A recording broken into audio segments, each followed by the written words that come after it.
I'm Will, And I'm Chelsea, and we are the the Evans. Evans. Today we're giving you guys some couples content. Obviously, we are not licensed therapists and in no shape or form professionals, but we want to give you guys some content based on our experiences and our journey. So, without further ado, let's get into the content of the day. Let's do it. So let's talk about it. Let's talk about the wait for commitment that people are feeling, a little bit indecisive on how long they should be waiting for a man to commit or even a woman to commit. So what are your thoughts on that as a man? Um, Even before me and you had got together, Mm-hmm. my thoughts were always like, it doesn't take 4 years, 5 years for a man to know this is the right woman for me. And typically, men, we know what we're looking for. Um, and if you don't know what you're looking for, I don't think that you should even be in search of a commitment. So I think for me, I always felt like if I don't know within the first year that this is a person I want to be with for a long time, after a certain age, I think when you're young, it's a little different. Mm-hmm. But when you get to like your 25, 26-year-old age, mid 20s, and starting to look at your 30s, I think you should have an idea of what you want in a woman. And you should know right away, to me, that, it should take no longer than a year, in my opinion, to know like this is the woman for me or this is not the woman for me. And right away. I think a lot of times it gets confusing because people stay in dating situations and relationships because just out of like the need of wanting that or the want of having to have somebody around. And I think that makes it confusing for people. Like, well, he told me that he likes me, and it's our third year. He hasn't proposed. Mm-hmm. It's like, and all my homeboys that are married, we've had these discussions, and we've all kind of come to a consensus. Like, yeah, it probably take about 6 months to a year, if that, to really know. This is what I want. From a woman's perspective, how do you feel like? So I'm glad you touched on saying like in the dating aspect because I feel like a lot of people are confused because in today's society, what's very popular Mm-hmm. is situationships. Yeah. So let's be firm and be fair when we say we're talking as far as committing to engagement Yeah. from the dating process, not from a situationship Yeah. into a dating. A situationship is completely off the board. So we're not going to Yeah. speak on that because like you said, oh, he likes me, but he hasn't proposed yet. Well, if he Yeah. likes you, Even you're in a not going to really relationship, question though, that. even when in a relationship, I feel like we don't have to be boyfriend and girlfriend for 4 years for me to know if you're a good woman for me. As a Absolutely. man, I think that's even when we got together.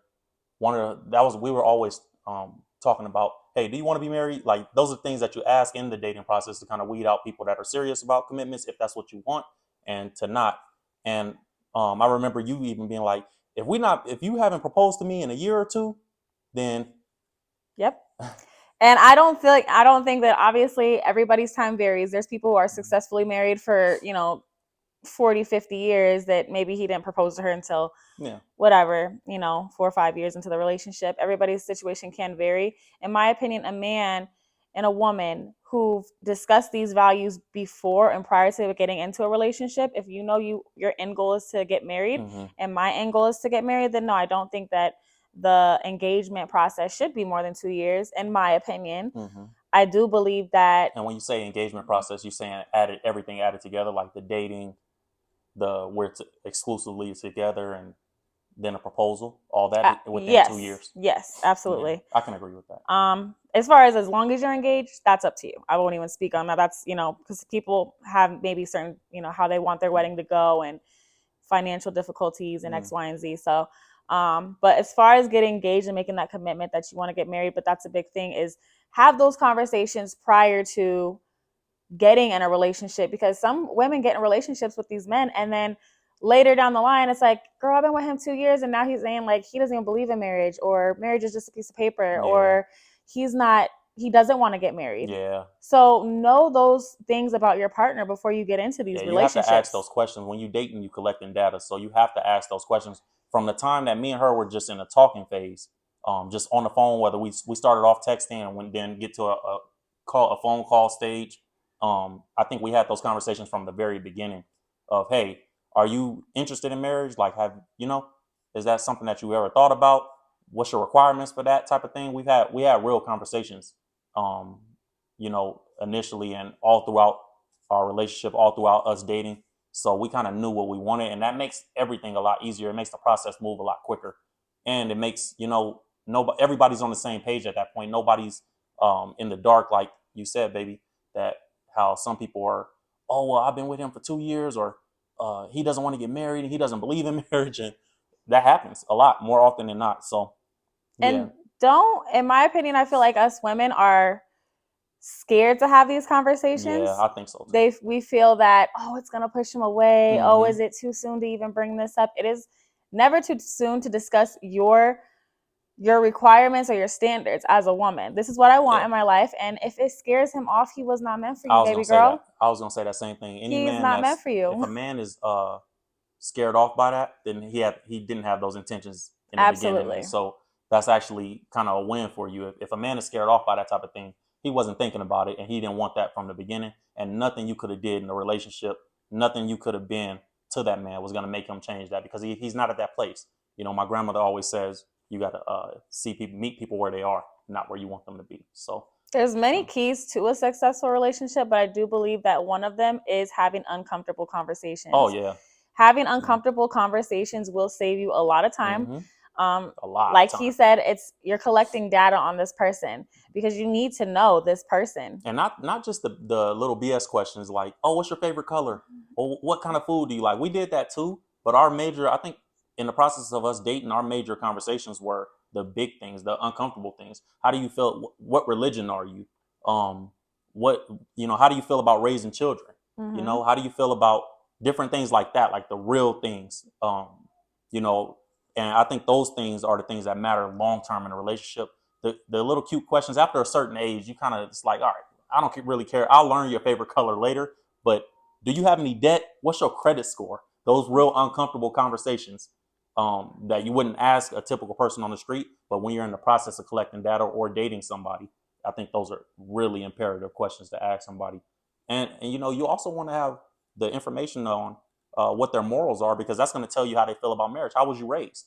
You know, where do you come from? What was your family like? Your family structure like growing up? How do you feel about marriage? Those things come up, and if you want to be married, I think that's a big part of the conversations that you have to have early on. You know?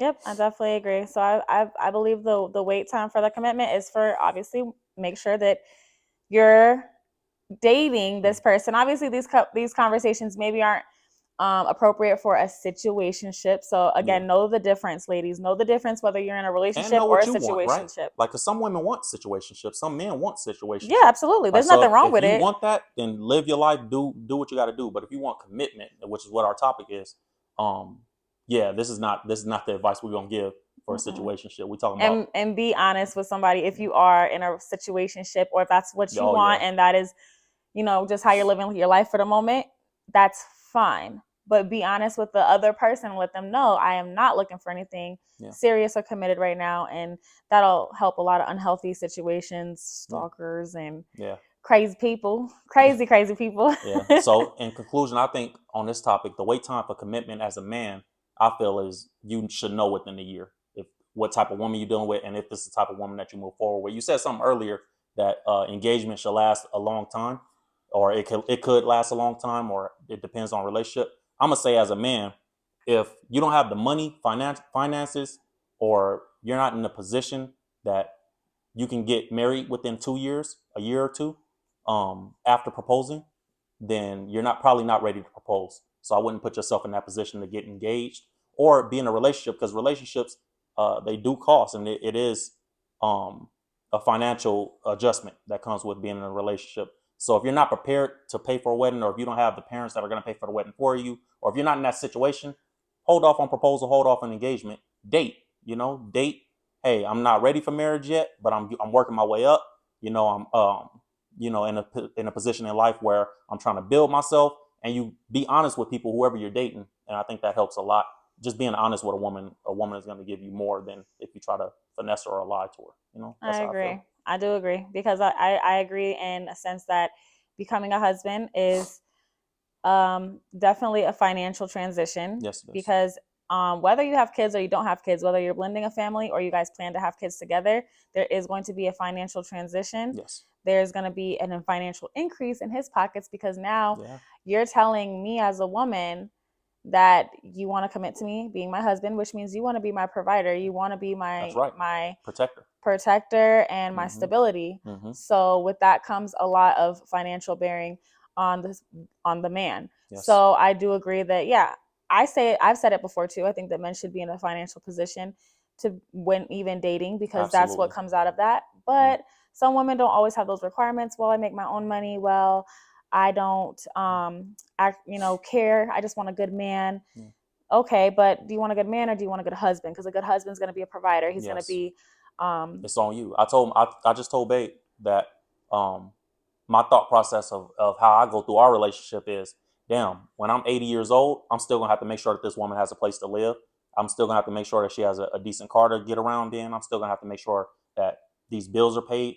I'm talking we're young now, but I think like that. Like 40 years from now, I'm still gonna have to be in a position that Babe can live where she wants. She can live comfortably. That we're good. We have something set to the side. We have a savings. That we're not in a financial position as we get older and I'm unable to work the same as I did when I was in my 20s or 30s, that it's still a conscious thought. So as a husband, I do believe those are important things that you should think about. As a boyfriend, you should start training yourself to be a husband. That's the point of being a boyfriend or a girlfriend, is training yourself to be a spouse. So in my opinion, if you're not in that position where you feel like, well, I want to commit, but I'm not in a position to take care of her, but I do love her. Well, you need to get yourself in a position that you can accept everything that comes with commitment, because the wait time for commitment, it only varies on how well you're doing for yourself.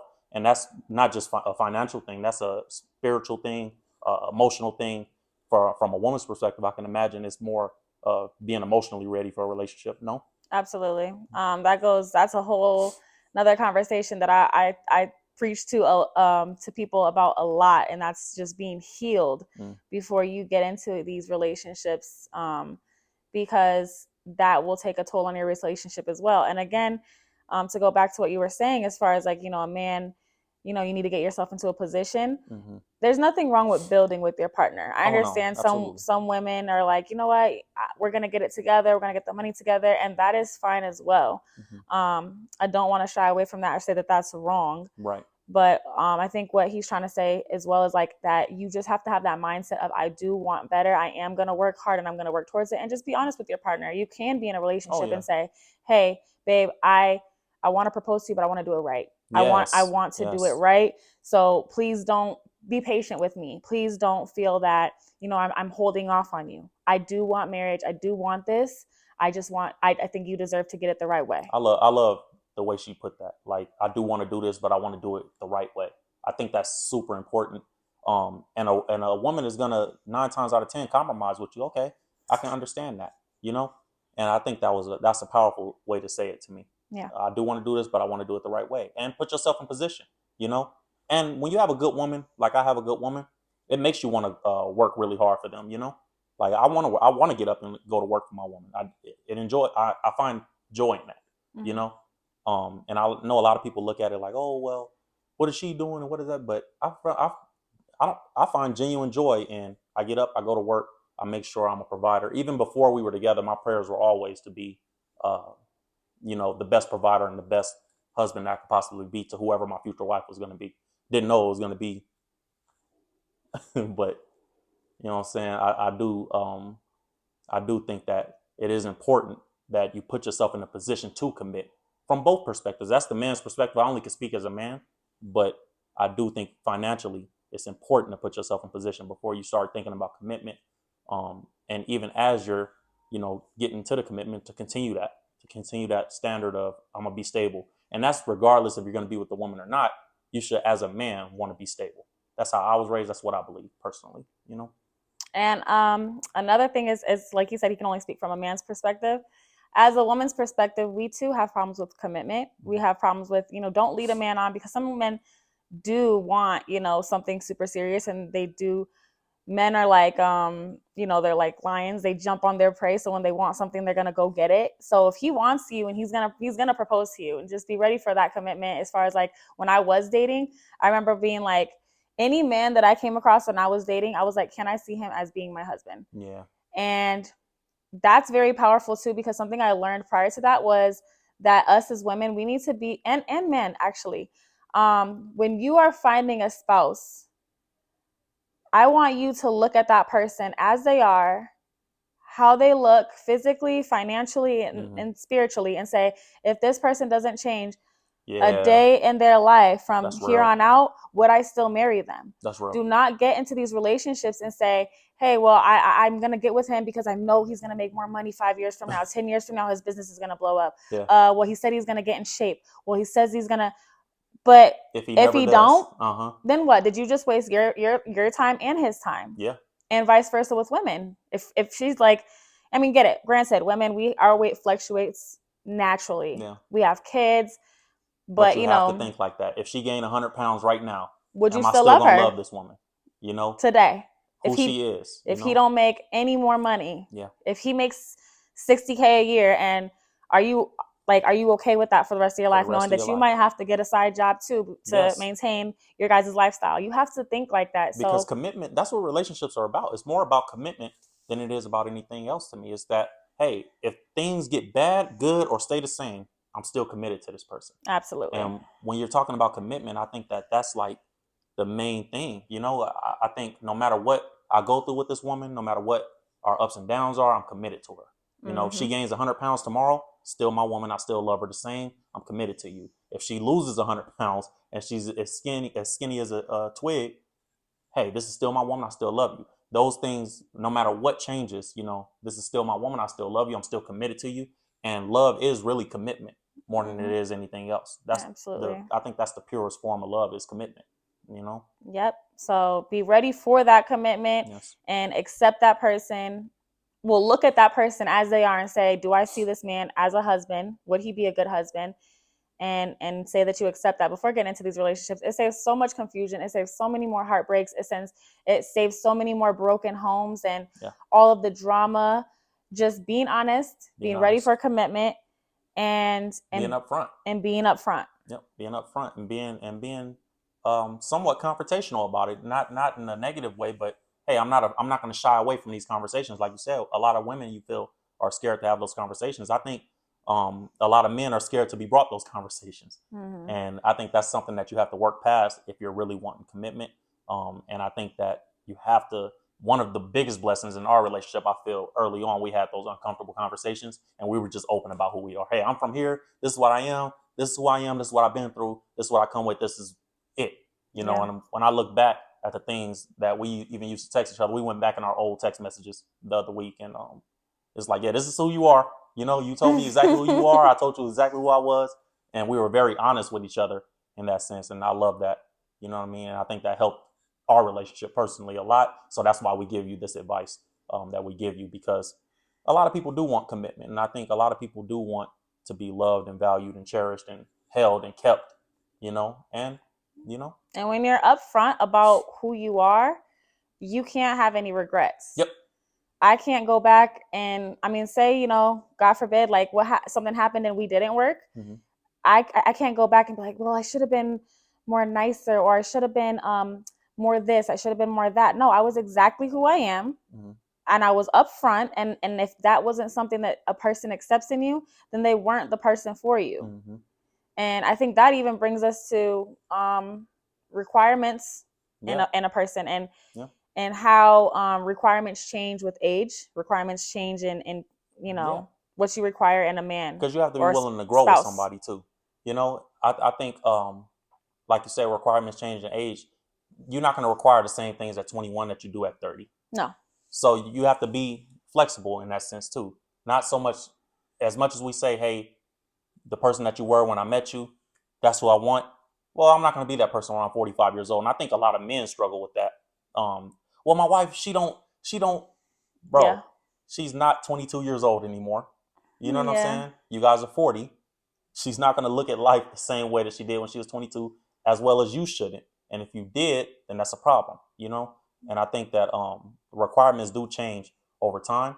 But I think the fundamental love and commitment of who this person is, I know her, this is what she does, this is her quirk or whatever it is, and I have to accept her for who she is, you know? That's how I feel about requirements. What do you feel about requirements, baby, as a woman? as a woman, I feel that requirements do vary. It's kind of and to show you guys in a different perspective, it's like us as women, we do it all the time. It's like think of the man that you dated in high school, like as a grown woman, right? Yeah. You're like, ew, I would never touch that man, like That's right. like to this day. Yeah. You know what I mean? Like, oh my God, like because your requirements were different, your standards were different.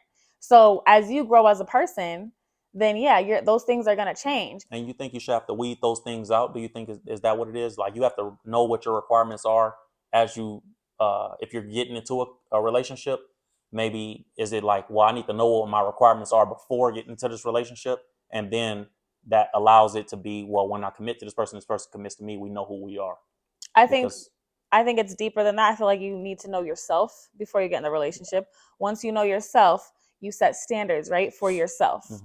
Now, requirements, those I do believe come within dating because I'm going to speak to Yeah. who it is that I'm interested in. I'm going to say, hey, this is what I require. All right, well, he's going to tell me what he requires. Yeah. We're going to see if that works for us.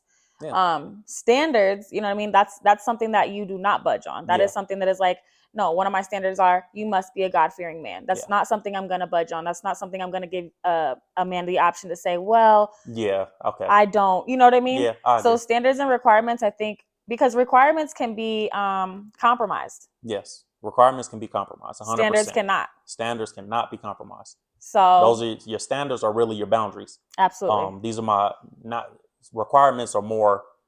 These are the things that I'm willing to accept or not accept, and we can compromise and work on these things. And well, I do require this, but I'm willing to budge a little bit here to get this. Yeah. You know, my man might say, I require a hot home cooked meal every day at 6 p.m. That sounds like me. Okay, but realistically speaking, realistic. he might have to compromise because some days they be tired. I might have to buy she pizza might be for the family. sick. Yeah.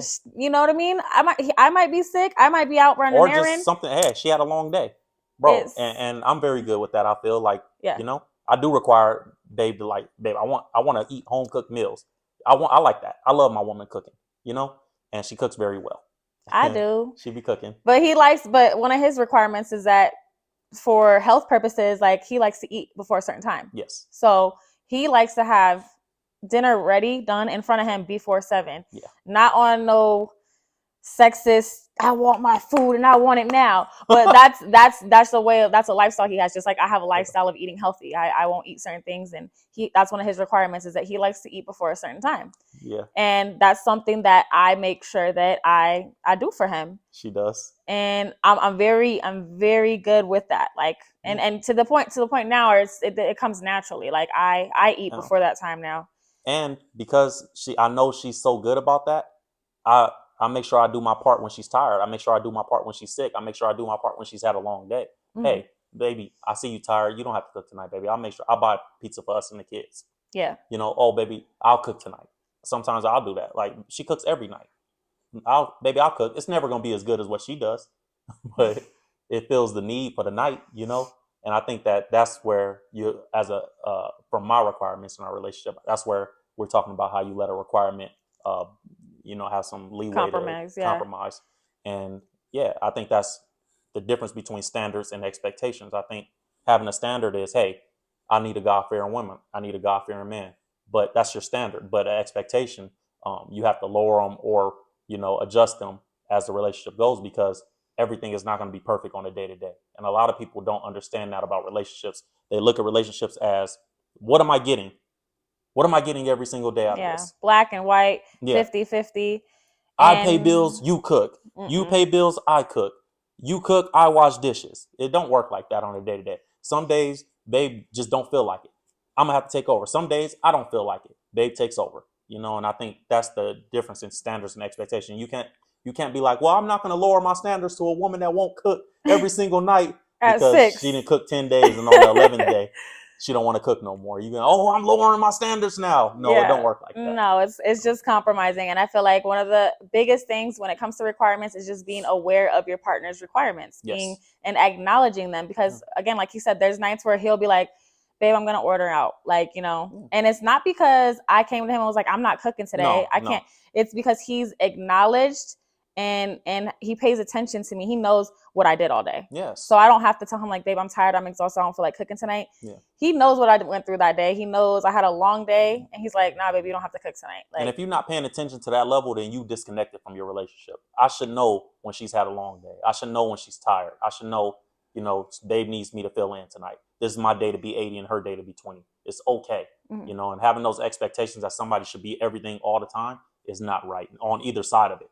No. There's times that something needs to get paid and babe was like, I'll pay it, Mhm. and we combine finances personally, but that before we did that, Yeah. she would do that. There was times that I was having a rough day and she would be like, normally I'm like, baby, you need anything? Here, take this $100, go get your nails done. That's how Mhm. I am. But there's been times that she was like, oh, you need time for yourself and you had a long week. Why don't you? And she sent me $200 and gave Mhm. me $200 to go enjoy my life and go have fun for the day without her, Mhm. So sometimes those things are necessary and you have to give and take in a relationship, give and take.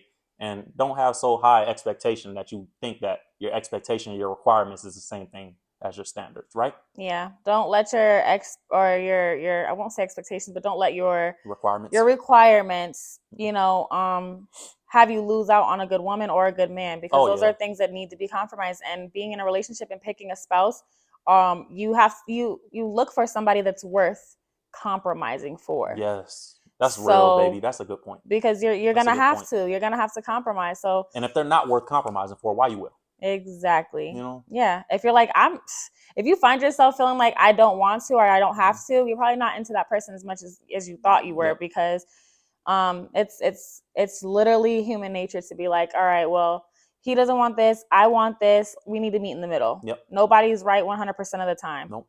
Ever. Or there's times that hey, you know what? She wants this, I want that, but I can deal with not getting what I want. Probably a little more she can deal with not getting what she wants in this specific situation, and she wins. It is what it is. I I'll win. mean, She win now. I'll win later. She'll do the same for me. Sometimes it'll be, well, he wants this. I don't really feel like it, but I'll win. Sometimes it may be something as small as who wants to pick up the kids from school. mhm. And I don't want to do it 90% of the time. But because she does it most of the time, I'll go, I don't want to, but I'll do it, baby. There is Yeah. no meet in the middle sometimes. Sometimes, we get too caught up in that too as people in relationships. Oh, well, we got to meet in the middle. Not every time you can meet in the middle. Sometimes you're going to have to, well, babe wins or I win or, and somebody has to win.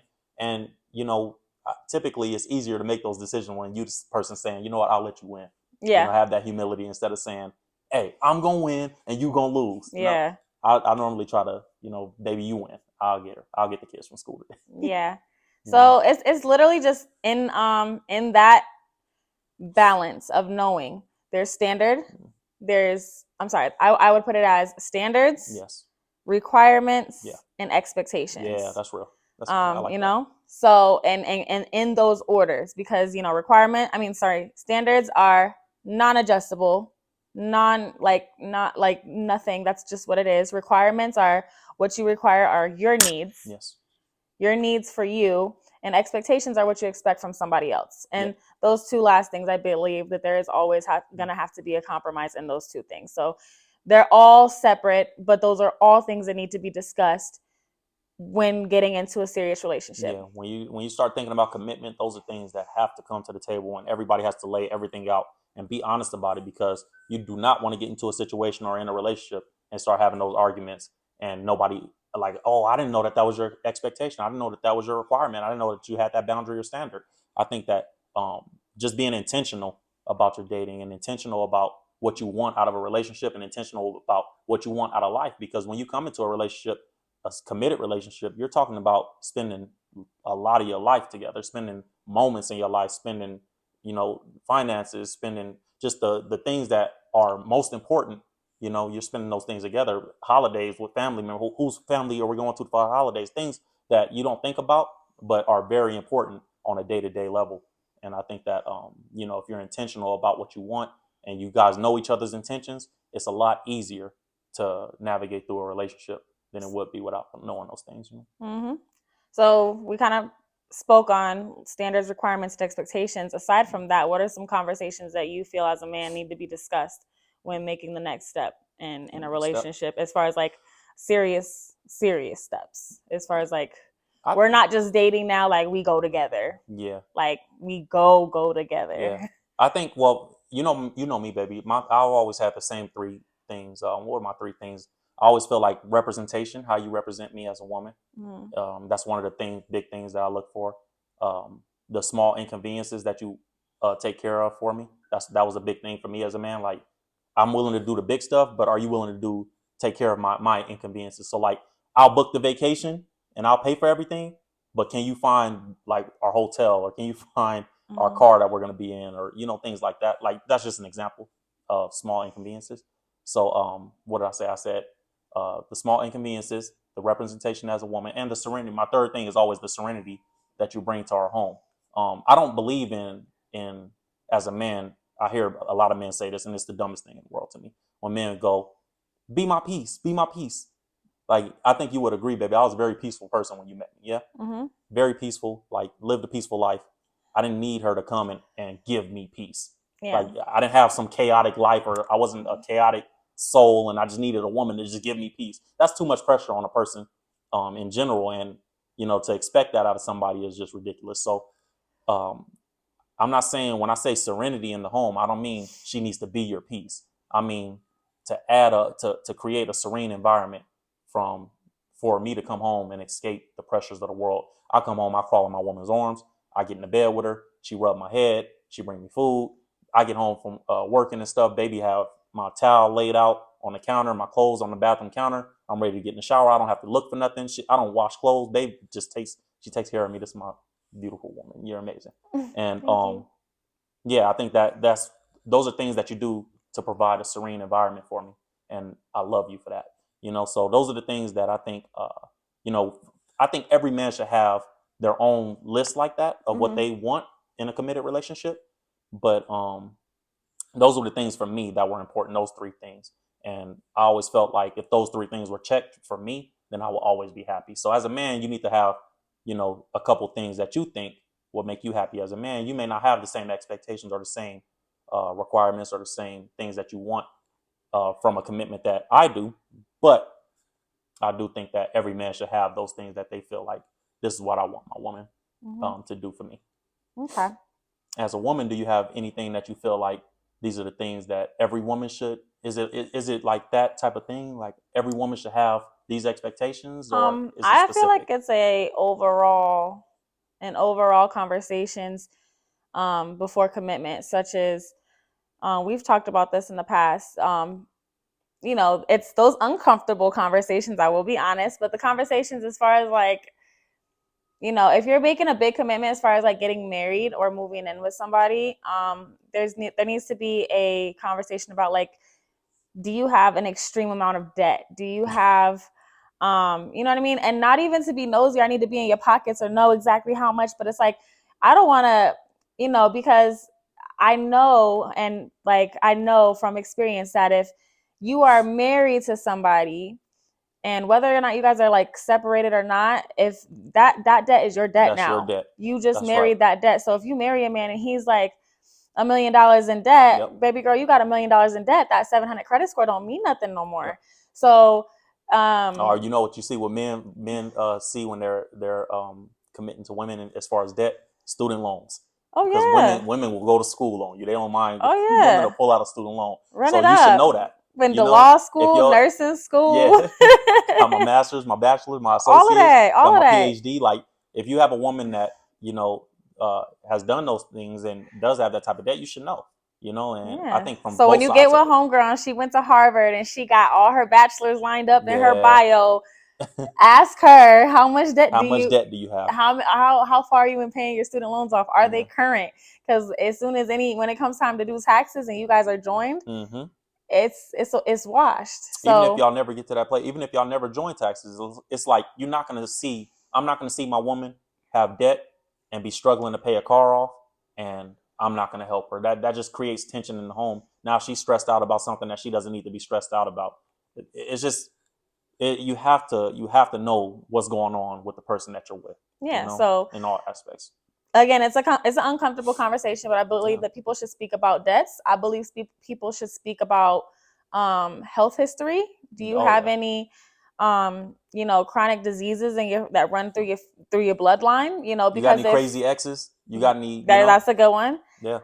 Because if you're planning on having kids with this person, you know what I mean? Or just spending life with that person. But you want to know, because if you bring a kid into this world and they got chronic diseases that run through your family, and then now, now you got to be a stay-at-home mom because your kid might have, tentative health issues or whatever the case may be. Or I need to know if you're going to croak in the next 5 years. Absolutely. I need to know if, we do this, that I can count on you to be healthy for the next 10, 15, 20, 30, 40 years. Yeah. Or do I have to always make sure that I cook your food a certain way because you have a heart condition? Mm-hmm. Or do I always need to make sure that, hey, I'm taking walks with my wife because she has a lung condition, Yeah. Do I need to, for babe, I always make sure I got an inhaler in my car because baby has asthma. Bad. So I make sure she has multiple inhalers. I make sure I keep one in my glove box. I make sure one stays in her glove box. I make sure she carries one everywhere she goes. She normally makes sure she carries one everywhere she goes, but she'll always forget when she get in the car to have one. So I make sure I have them scattered, Yeah. So definitely that, health conditions, and back to what you said, any crazy exes. Yeah. It's not just baby mama, baby daddy drama. No. There's literally just crazy exes. Yep. That just won't let you go. So it's almost like when you're telling people like, well, are you single? Like, are you in any relationships? Mm. Well, no, I'm not. I'm single. Okay. Well, is there anybody who thinks they're in a relationship with you? We had that conversation early when we were dating. Because people are sketchy. They will say, you think they're telling you the truth, they're telling it all, but they're not. It's like, you have to ask these questions in reverse. It's like, okay, well, so what, you live by yourself? Yeah, I live by myself. Does anybody live with you? Like, oh, well, my mom lived with me, and like, oh, you know what I mean? Yeah, like, I remember her asking. I laughed because I remember her asking me questions like that. Like, so you live by yourself? Like, yeah. And she's not lying when, like, she's not exaggerating or nothing. She would ask just like that. So you live by yourself? Yeah. Nobody lives with you? No. So when she first comes to my house, I live really nice, and she was like looking around, like you sure nobody lives with you? Like, yeah. No, nobody lives here. Because as a woman, I feel like some women can relate to this. I know that you've been to some men's house, and you're like, ain't no way you walked into IKEA and picked out that rug. Like, that's not a man's rug. That's somebody grandma rug that you know what I mean? Or somebody lived here that got, because nobody hung up them yellow curtains in the bathroom, or that, like, you know what I mean? I had taste, and they wasn't used to a man with taste like me. Well, his wasn't too off the wall, but I've been in some houses where I'm like, this ain't your house, bro. This is not your house. But his house was. Huh? And it wasn't. No, it wasn't. But he checked out. He held his own, and he told me, he's like, nah, like, I'll be real with you. My mom, I called her, FaceTimed her like, when I got the house. Yeah. And so his mom did help him decorate, but no, she don't live there. Yeah, so. No. And then I think from a man's perspective, you see, I've been in situations where I'm like, ain't no way you play Xbox. You know what I'm saying? Like, this woman do not play Xbox. Why is 2 controllers? What the ashtray doing on the counter? You know what I'm saying? Like, you don't wear size 12 shoes, come on, girl. Bro. Ain't no way you playing 2K on the TV. I'm like, nah, I gotta get out here. You somebody live here, Somebody be in these premises. Somebody be in here. So yeah, it is important to ask those questions before you commit. And we had those conversations when we were dating. I thought that was probably one of the things that helped us speed the process up, for our relationship. Like, well, we don't have to worry about the big things as much as, other people that you would have to go through that vetting process and figure out, is this person lying to me? Who is this? Whose hairbrush is this in his bathroom? We didn't have those issues. We're very honest and intentional about what we wanted. And even when we weren't together, as single people, we were intentional about what we wanted for ourselves, which is, like you said, about having requirements for yourself, Yeah. We were intentional about, hey, I want to be this. This is how I'm going to have to live to attract what I want, and it worked out for us. Yeah, it did.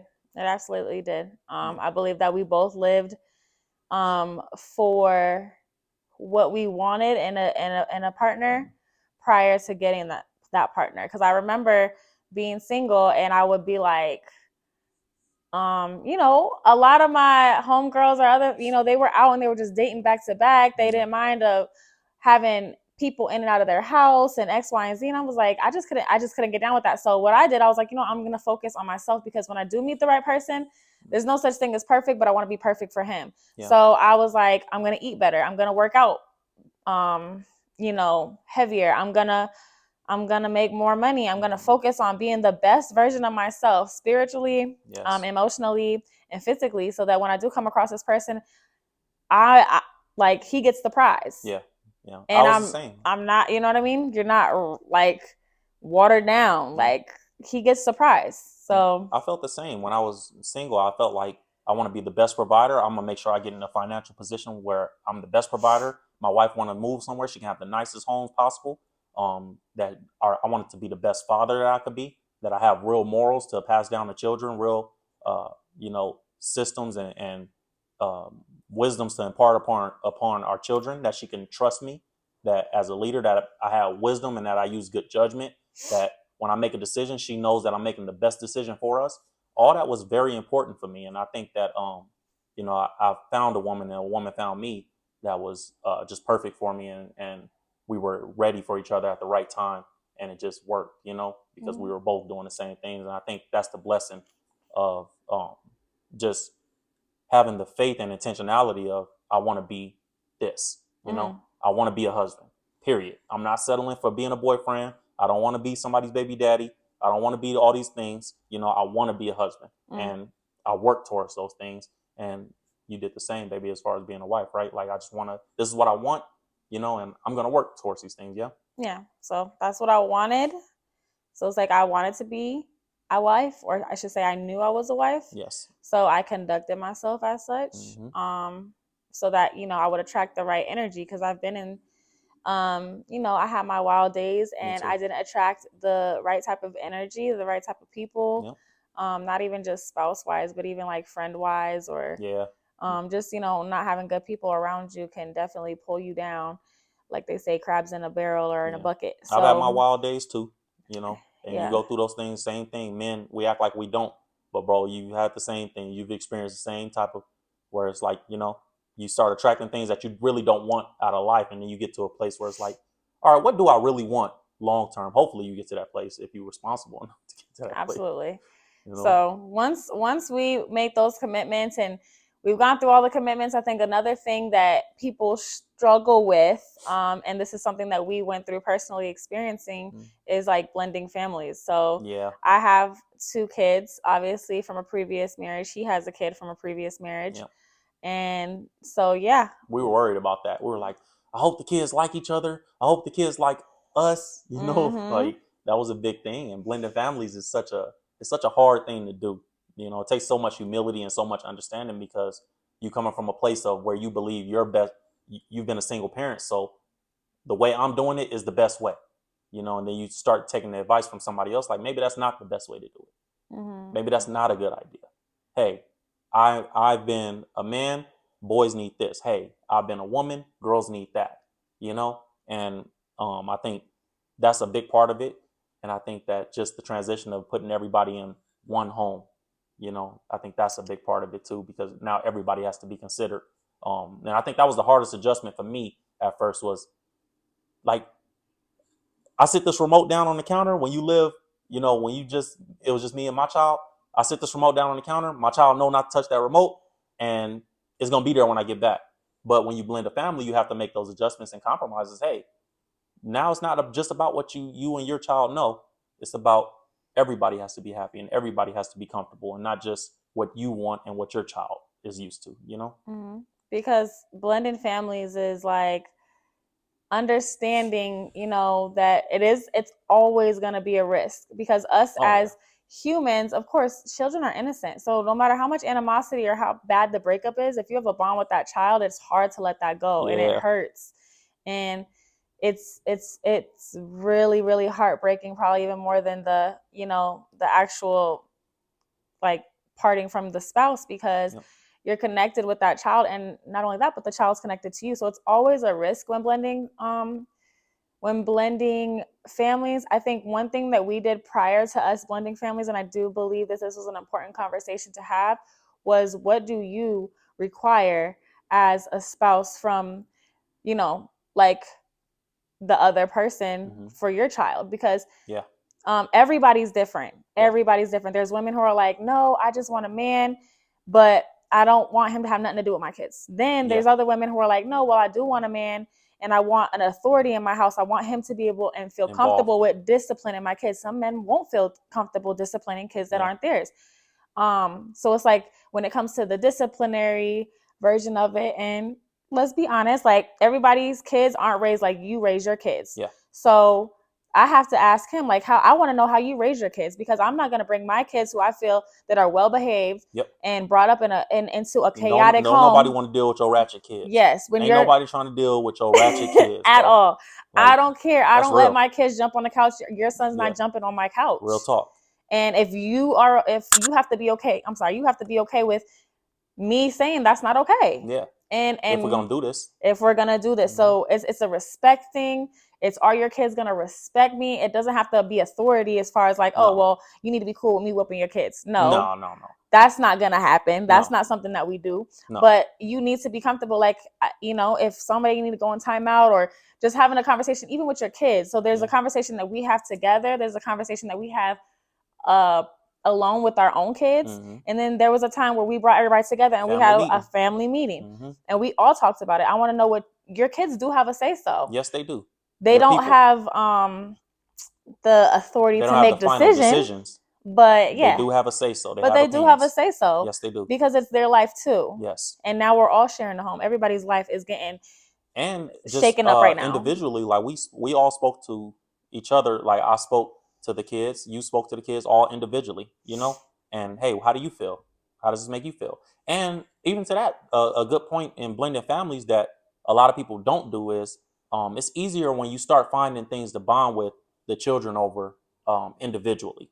So everything doesn't always have to be in a group setting. Mom doesn't always have to be around for me and you to hang out.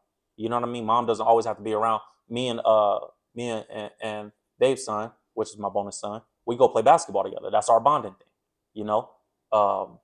Me and our daughter, we go do something else together, or me and our other son would do something else together. Like everybody has to have an individual bonding moment, and that makes it where it's a lot easier of a transition that you can, have a real. Everybody has their own relationship within the family structure, and then when we all come together, it makes it a lot smoother because we all know mom loves me, dad loves me, and we all have this individual thing, but it's as a collective we come together, and it's like Voltron.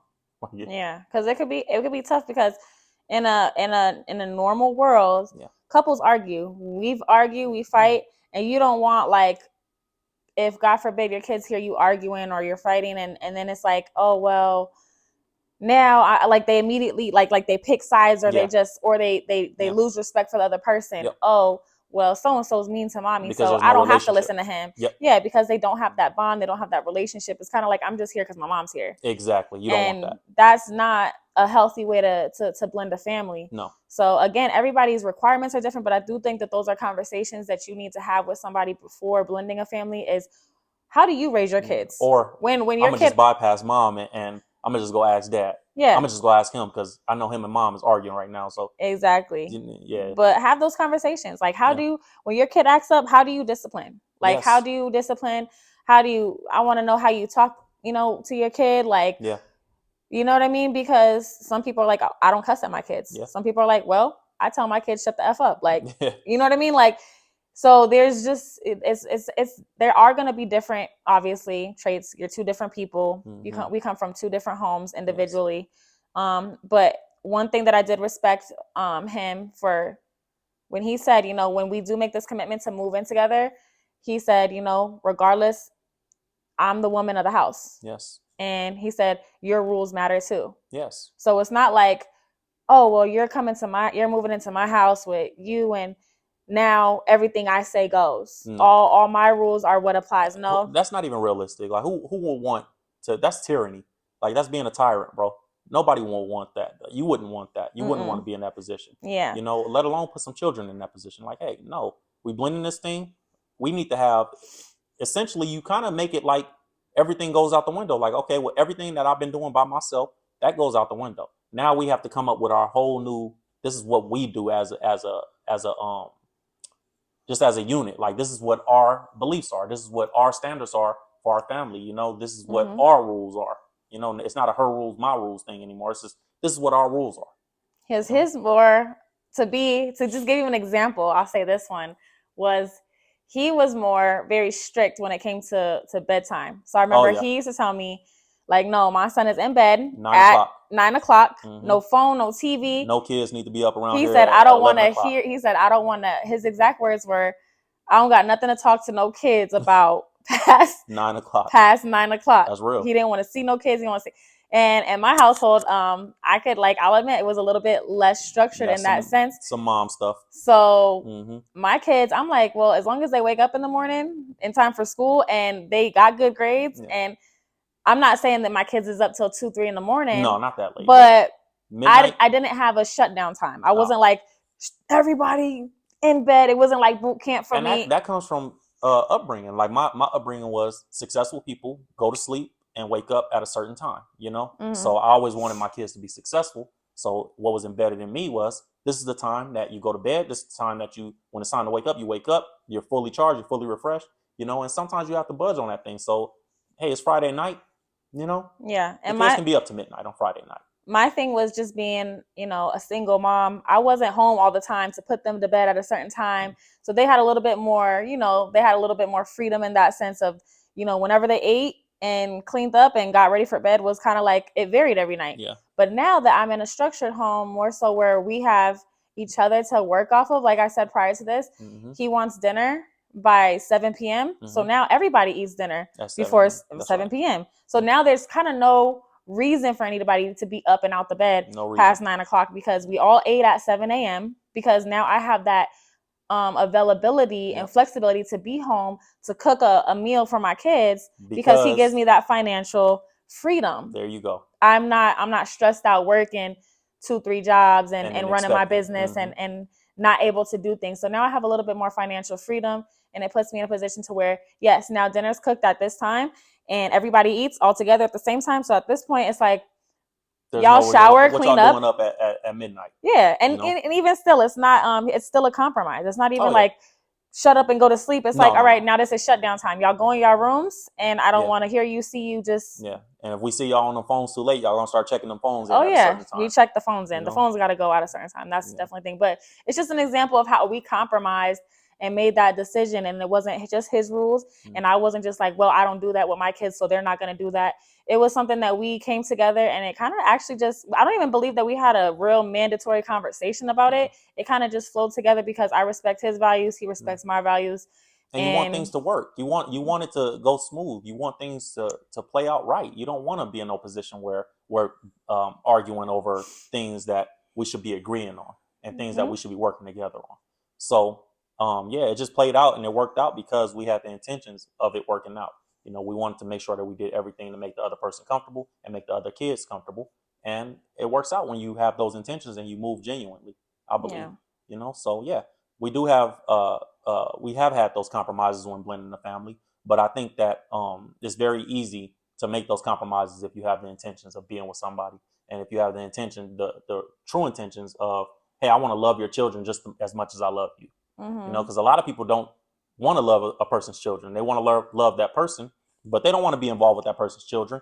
You know, and there's no way to get around that. When you're a single parent, there's no way to get around. Or if you're dating a single parent, even, that you're going to have to love that person's children. And if you don't, it's going to be very hard to have a relationship, a healthy one, you know, and continue it. Because I know that I've, you know, taken the time to make sure that I love each kid individually and make sure everybody feels the same. Everybody's getting the same financial comfort. Everybody's feeling like they're included. Everybody's getting the same love. Everybody getting the same attention, you know, and that everybody knows that the rules are across the board. My kids don't have a different rules than your kids. Your kids don't have different across the board. This is me and Babe's rules, and that's it. You know. So, I think that's pretty much what it is, and you have to, as women, I feel like we need to be a little bit more honest with ourselves when it says, you know, because it's almost like we're, again, you feel like you're going to intimidate a man once you bring up the kids in the situation in those conversations. So it's like, listen, so women will, first thing you'll say out of their mouth, like, is, well, he ain't got to worry about my kids. I take care of my kids. I work, I provide for them. I do this, I do that. Okay, of course. And nobody's going to take that from you, baby girl. Nobody is. Because I was a single mom since I was 15 years old, like up until a year ago. So I understand that, but you have to be real with yourself and understand that when you are putting yourself in a committed relationship, that man does have to provide for your kids. Yes. Because if he's going to be a husband, he is a provider. And I'm gonna give a perfect example of that. And this is a conversation that me and her had in our first couple months dating, like, you know, and we had those uncomfortable conversations, which is one of our blessings. But we had the conversation of what's the difference between, you know, a man providing for the children and a woman providing for the children, or, you know, a stepmom and a stepdad. And I told her the difference was, if I have a child here and my child doesn't have shoes, and I go, yeah, my son just needs shoes. Well, she doesn't feel the pressure that she has to go get him shoes. That's my job. I'm the man. I'm the provider. Go get him some shoes. Now, put that same situation in her seat. She comes to me and she says, yeah, the kids don't have shoes. And I'm like, well, go get them some. That feels okay. Now I'm an ain't shit nigga. You know what I mean? He just you laying with this man every night. You can't buy your kids some shoes. It's a whole different feeling when I say the same thing that she would say. Exactly. So there is a difference between a single mom and a single dad in that sense. So as a single dad coming into a relationship where you're going to blend a family, you have to be willing to accept that role. And as a woman, you have to respect, I feel, that he's filling that role, and that no matter how well you take care of your children, it's still going to fall on his lap. And from the children's perspective as well, at some point it will fall on his lap. Yeah, at some point it will fall on his lap. And from the children's perspective as well, they're not, if the lights get cut off, or if there's that pink notice on the door and they're saying, hey, you guys got to get out, who are they going to blame? You thinking they're going to say, Mom, why didn't you pay the rent? They're going to go, Will, what's going on? Yeah. So it's just being honest and being real with yourself, and not saying that, you know what I mean? That doesn't necessarily mean like, oh, well, my kids, it doesn't mean like, because I think that some women or some men feel that like, well, I don't want to be a stepdaddy, or I don't want to be your, okay, so if you are not with your kid's father, the biological, spouse, to your kids, I don't care. They are going to have a stepfather and a stepmom. Yep. That's just how it is. And it doesn't necessarily mean that they have to call that person mom or dad. It doesn't mean that mom or dad is being replaced. Oh, well, my kid's got a dad. My kid's father takes care of him. He still comes there every weekend, picks him up. That's cool. But when dad's not around for the whole week and he's in the house with, y'all, he doesn't have to, that man isn't his dad, but he is a father figure in that moment. And we have to respect that and understand that, because at the end of the day, to his kids, you're the mom figure in that. If that kid gets hurt and falls, they looking for that woman affection to come over there and pick him up and hug him and say, baby, are you okay? It doesn't mean that I'm replacing the mother in a situation. It doesn't mean they have to even call me mom. But it does mean that I will play that role, because that's what I signed up for when I made this commitment to be with this person who has children. And you got to be comfortable with that role. Yeah. And you got to be comfortable with it, and you can't shy away from it. You can't be like, and I was the guy that was like, I don't want to date single moms because of X, Y, and Z. She came along and just blew my socks off. With 2 kids. I did. She's just a great woman, but you guys can hear from the things that she says why I picked her, and I think that, learning that role for me was probably a harder transition for me than it was for her. I had to learn how to, hey, I'm bonus dad, I'm here to do my part. You know what I'm saying? But it's a role. It's a role that you have to be comfortable playing. And if you're not comfortable playing that role, don't pretend like you are. Don't get yourself in a situation where you're with a single parent, because there's no way around it again. If you date a single woman or a single man that has children, you're going to have to play some role in their children's life if it's going to be a long-term commitment. Absolutely. So I feel like we covered a lot of topics today. I think we can wrap it up. This is our first one, so I want to wrap it up. And I think that we got a lot covered, and I think a lot of people can take a lot of things. And hopefully this is a blessing to a lot of people out there, some of this information and advice. And hopefully you see something in us that you can take and apply to your own life, and it can bless you and your family. Or if not, hopefully it's something that you can take and apply to yourself, that you can make a situation in the future where you find a spouse or you find somebody that you want to spend your time with and your life with.